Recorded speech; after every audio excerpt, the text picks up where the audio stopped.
এ জগতের সকল মা কেমন হয় তা আমার জানা নেই, তবে আমার মা এক আজব মা।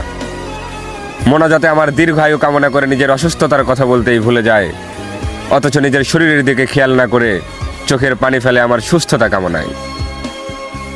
এই মিথ্যের শহরে আমার মায়ের ভালোবাসা ব্যতীত যখন সকল কিছুতে ভেজাল মেশানো, তখনও আমার মায়ের ভালোবাসাই চিরন্তর সত্য।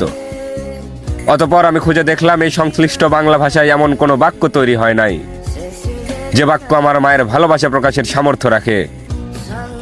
আমি এই বিশাল মহাকাশে এমন কোনো কিছুই খুঁজে পাইনি যার সাথে তুলনা করে বলবো তাকে আমি তার মতো ভালোবাসি। এক কথায়, খোদা যদি তার ব্যতীত অন্য কারো ইবাদতের অধিকার দিত না, আমি নির্দ্বিধায় তোমার ইবাদত করতাম মা।